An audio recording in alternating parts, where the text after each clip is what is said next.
Good morning, everybody. It is your daily crypto news, and it is Wednesday, March 13th, 2024. My name is Matt, and let's get into today's news. Oh, by the way, I forgot to mention, I always say, please leave us a comment and a 5 stars on Apple Podcasts or Spotify, and I want to say I appreciate it. And I never really give a shout out to the 75 5-star ratings we have on Spotify. I always talk about iTunes, so everybody who's clicked those 5 stars on Spotify, thank you very much.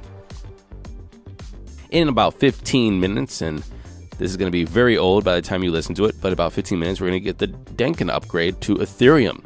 And this much anticipated upgrade is set to bring the biggest code change to the blockchain in over a year. This is technically known as a hard fork in blockchain terminology, and is expected to initiate around, like I said, in about 15 minutes at 9:55 a.m. Eastern Time. This is going to be designed to usher in a new era of cheaper fees for the growing array of auxiliary networks that operate on top of Ethereum called Layer 2 rollups. And I just want to remind everybody that every time we get an upgrade to Ethereum, they're always talking about lower fees, and we're still in the same spot. I am not optimistic.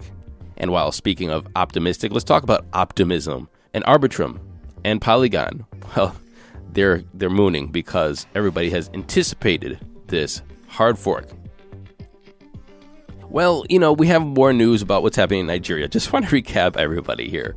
So Nigeria finds around $26 billion of money being washed through Binance, right? And we don't know if it's being laundered. We don't know if it's being just moved out of the country. We don't. They just said we don't know what's going on with these transactions. And so Nigeria says the Naira, their fiat currency, can't be used on Binance. They basically block Binance. And then they say, you know what, Binance, you have to pay us a fine of $10 billion. Well, then a couple executives, in air quotes, executives from Binance goes to Nigeria to negotiate this, and they get taken. Apparently, they're held against their will in a, in quote, guest house run by the Nigeria's National Security Agency. And now Nigeria wants Binance to give up information regarding its top 100 users in the country and all of their transaction history spanning the last 6 months. And so this is a hostage situation. The executives are not charged with anything, and so they're just being held there. And now Nigeria is giving Binance demands, which I think is crazy, to be honest with you. And so I was talking to Daily Crypto News' legal counsel yesterday, Jeff. He's not the legal counsel; he's just a lawyer that actually chimes in every once in a while to talk about legal stuff. I was just joking. I hope I just didn't do something illegal there. Anyway, I was talking to him yesterday, and he's like, "Who would take that job?" And I said, "You know what? I would, because I can envision how this went down, right? Some, upper management was called into the CEO's office or some executive's office and said, hey, you know what? We really appreciate what you've been doing for the company. We're going to promote you. And he's like, what? Yeah, we're going to make you an executive. And this happened like a month ago or something. They knew what was going to happen, so they're just like, oh, okay. And they went home and they told their wife, and they're like, hey, honey, guess what happened? I just got promoted to an executive position. Oh, that's so great. And they went out to dinner and they told all their friends, and guy was, chest sticking out. He was so confident. He's like, I'm moving on up. And then a couple weeks later, he's pulled into the office and like, you know what? We have an assignment for you. We want you to go to Nigeria and negotiate this $10 billion, fee. And they're like, oh, you trust me with this? Yes, we trust you. You take this other executive that we just promoted and you go over there. And he's like, oh, I'm going to do a good job, boss. Let's go over there. And they flew him over there. And then he gets taken for hostage, and they knew this was going to happen. And so I don't think that this executive knew exactly what was I think this executive was probably set up, and I think Binance was probably doing something there that was shady, and they knew it. The executive team knew it, but this new executive didn't know it. Because why did you go there? The fact is, he didn't know. And Jeff asked me, would I take the job? I mean, if I was some middle management person and somebody said, hey, you got an executive position, I would be like, yeah, of course I'll take that job, of course. And I probably wouldn't be thinking about what's happening in Nigeria because I didn't know the inside dealings. Because remember, Binance put out a statement that said our executives are professionals and of the utmost integrity. That is an interesting statement to make. What do you think went down? Email me, Matt@dailycryptonews.net.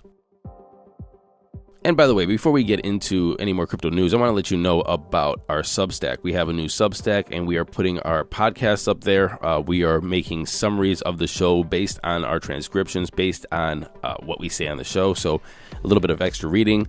We're going to start putting different things behind a paywall on Substack. So we are doing 101 series. So if you want to hear about your favorite altcoin or cryptocurrency and what they're working on or what it's about, we're going to start putting that on our Substack behind a subscription, as well as we're going to be doing weekly roundups, Sarah and myself, about what happened in the week's news. And that's going to be up there as well.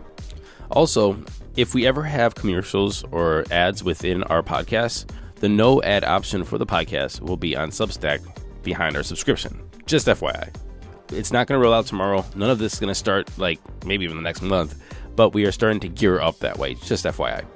And I feel, because I'm very excited about this whole project, finally being on Substack very late to the game, but I'm going to probably put my own opinions about there throughout the day, and throughout the week about what's happening in the crypto space. Because, well, by the way, I got like 3 emails yesterday about how I called that dip. I absolutely called that dip. And I don't give you financial advice, but maybe you should start taking notes.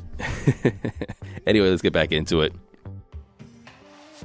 India's market regulator has warned that if regulated markets do not offer instant settlements, investors will move to spaces like crypto.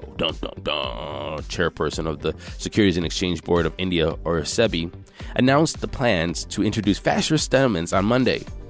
India is planning to introduce a same-day settlement cycle from March 28th on an optional basis, making it the second country after China to do so, while other nations typically settle within 2 days. However, Bitcoin's ETF does not. Remember, they had to negotiate that it was settled day of, or end of day, I think.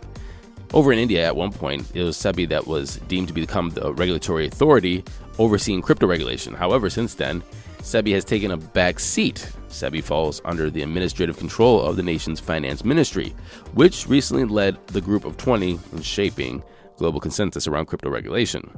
And obviously, this goes without saying, the Reserve Bank of India, the nation's central bank, has been a fierce critic of crypto while also promoting its central bank digital currency.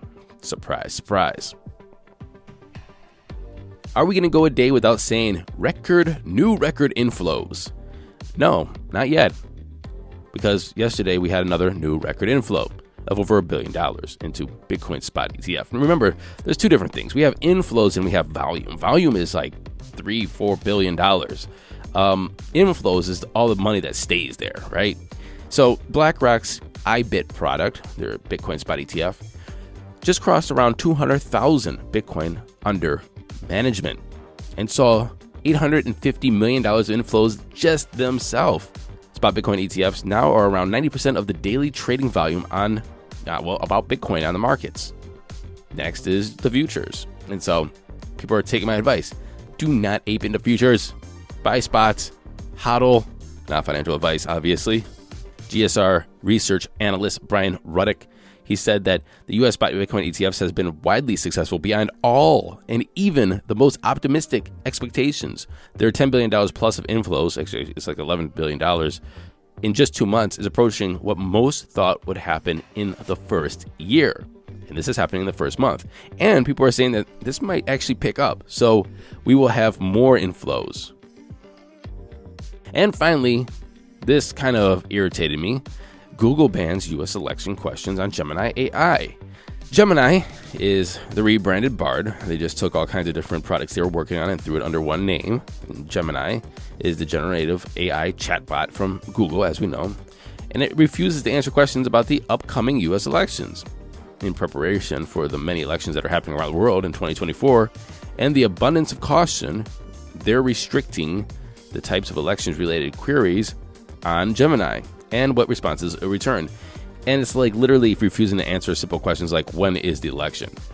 That's crazy.